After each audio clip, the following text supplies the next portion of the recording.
नमस्कार, आप देख रहे हैं पब्लिक न्यूज टीवी। मैं हूं देवकीनंदन मिश्र।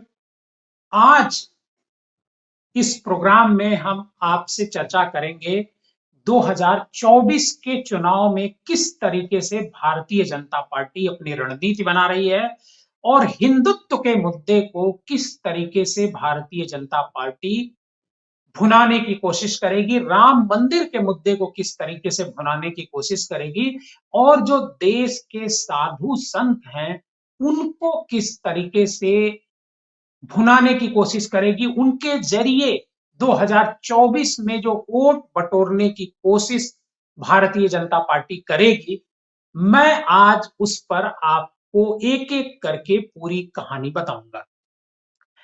अभी 5 राज्यों के चुनाव हुए हैं, उनके नतीजे अभी तक आए नहीं हैं।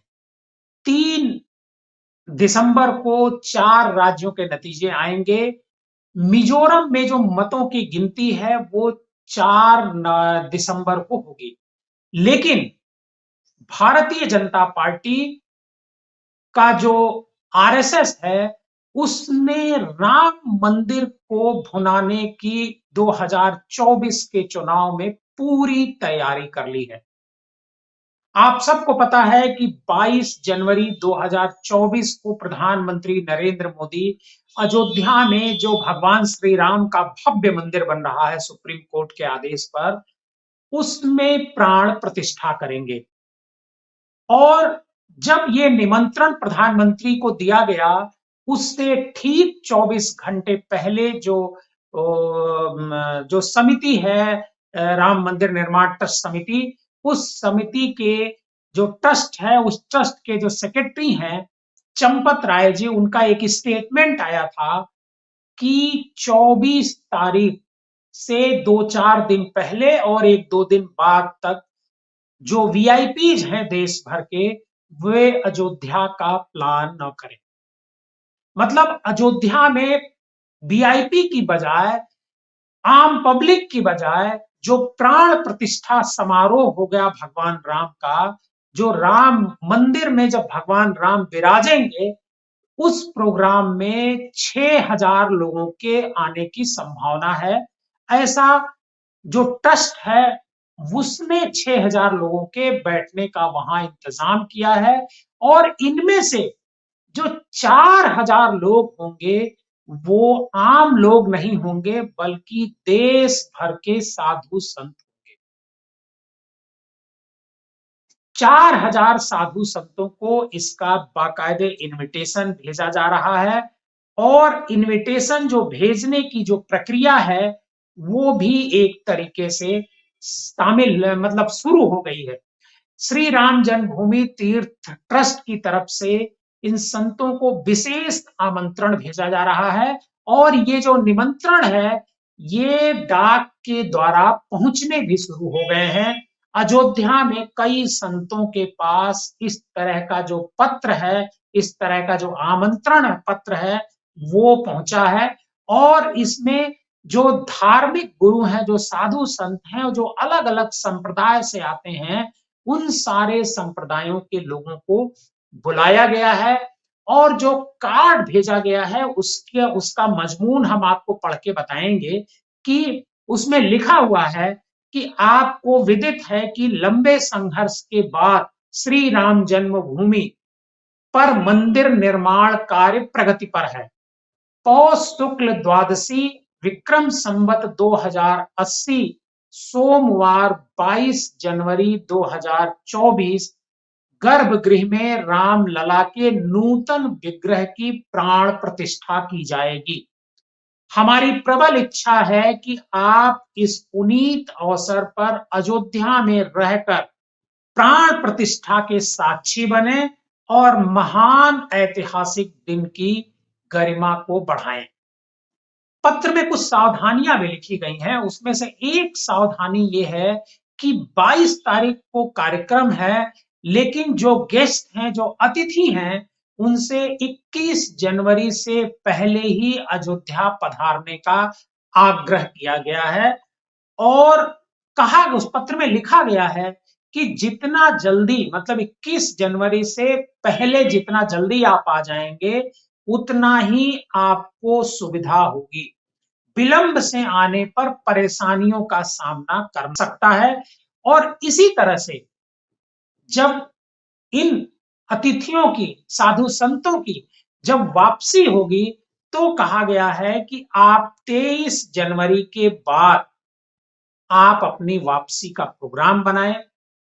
आपको बता दें कि इस जो नूतन विग्रह की जो स्थापना हो रही है भगवान श्री राम की, वो देश के प्रधानमंत्री नरेंद्र मोदी जी करेंगे।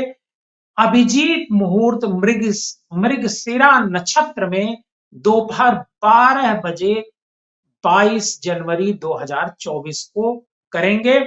और जो प्रधानमंत्री के अलावा आरएसएस के जो प्रमुख हैं मोहन भागवत, उत्तर प्रदेश के जो मुख्यमंत्री हैं योगी आदित्यनाथ, गवर्नर आनंदीबेन पटेल, ये मौजूद रहेंगे। और 23 तारीख को जब साधु संत यहां से वापस जाएंगे, मतलब इस प्राण प्रतिष्ठा समारोह से उनकी वापसी होगी, उस समय साधु संतों को उपहार भी दिए जाएंगे। ऐसा जो ट्रस्ट है, जो समिति है, उस समिति की तरफ से बताया जा रहा है। आपको बता दें कि जो वीआईपी जा रहे हैं, चाहे प्रधानमंत्री हो, मुख्यमंत्री हो, और जो मोहन भागवत जी हैं वो हैं, या और जो साधु संत हैं, अगर वो जहाज से आना चाहते हैं, अपने चार्टर प्लेन से आना चाहते हैं, इसके लिए जो अयोध्या का जो एयरपोर्ट है उसको लगभग तैयार होने की स्थिति में पहुंच गया है। और मुख्यमंत्री योगी आदित्यनाथ और जो एविएशन मिनिस्टर हैं देश के, वो दोनों लोगों ने आज जो है शनिवार को उस एयरपोर्ट का निरीक्षण किया।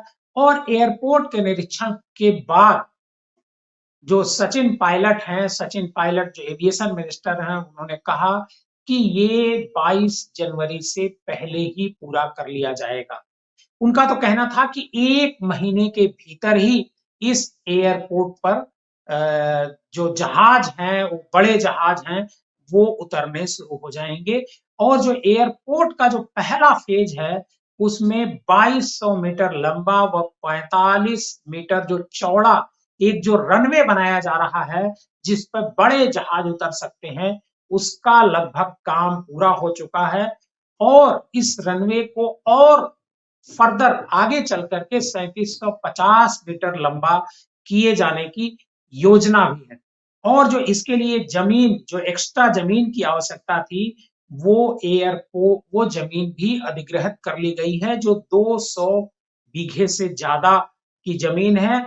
और जो एयरपोर्ट का जो टर्मिनल है, वो 95% काम उसका पूरा हो गया है। और इस एयरपोर्ट पर कहा जा रहा है कि जो पब्लिक ट्रांसपोर्ट होगा, मतलब ये 24 घंटे एयरपोर्ट ओपन रहेगा। और जो पहली फ्लाइट है वो दिल्ली अहमदाबाद से के लिए शुरू होगी। और इसका संचालन 22 जनवरी से पहले शुरू हो सकता है कि प्रधानमंत्री नरेंद्र मोदी खुद इस एयरपोर्ट का उद्घाटन करें, उसी दिन से फ्लाइट का संचालन शुरू हो। अब मैं आपको बताता हूं कि आखिर नरेंद्र मोदी जी या जो आरएसएस है, वो इसको कैसे मुद्दा बनाने की कोशिश में लगा हुआ है। देखिए, जो 5 राज्य हुए हैं, 5 राज्यों का जो एग्जिट पोल आया है, वो exit poll Bharatiya Janata party का के फेवर में नजर नहीं आ रहा है। भारतीय जनता पार्टी 5 राज्यों में अधिकतम 3-2 से आ सकती है। इसको लेकर के भारतीय जनता पार्टी के भीतर चिंता भी है। और 2024 का जो इलेक्शन है, उस इलेक्शन में भारतीय जनता पार्टी राम मंदिर के मुद्दे को भुनाना चाहती है। क्योंकि भारतीय जनता पार्टी का इस बारे में कहना यह है कि राम मंदिर का निर्माण कांग्रेस नहीं होने दे रही थी। 500 सालों से इस पर आंदोलन चल रहा था। और भारतीय जनता पार्टी की सरकार उत्तर प्रदेश और केंद्र में जैसे ही बनी, राम मंदिर के पक्ष में फैसला आया और राम मंदिर का निर्माण शुरू हो गया। राम मंदिर भारतीय जनता पार्टी के लिए कितना महत्वपूर्ण है, और कितना वोट पुलर है, इसी बात से आप अंदाजा लगा लीजिए कि मध्य प्रदेश के चुनाव में, अभी जो चुनाव हो रहा था विधानसभा का, उस चुनाव में भी राम मंदिर का भव्य जो एक स्टेचू है, उसे जगह जगह लगा करके ये बताया गया कि राम मंदिर का निर्माण कंप्लीट होने वाला है, भगवान राम मंदिर में पधारने वाले हैं। मतलब राम के नाम पर एक बार फिर भारतीय जनता पार्टी पब्लिक को लुभाने की कोशिश करेगी। ये अलग बात है कि पब्लिक वो राम मंदिर के मुद्दे पर वोट करती है या फिर जो पिछड़ों की जनगणना की बात कांग्रेस कर रही है, अखिलेश यादव कर रहे हैं, उस पर वोट करेंगे। ये तो वक्त बताएगा। इससे पहले कल के नतीजों का सबको इंतजार रहेगा। कल के नतीजे क्या आते हैं, उसके बाद आगे की रणनीति हो सकता है भारतीय जनता पार्टी और कांग्रेस और जो इंडिया गठबंधन है, दोनों को अपनी रणनीति में बदलाव करना पड़े।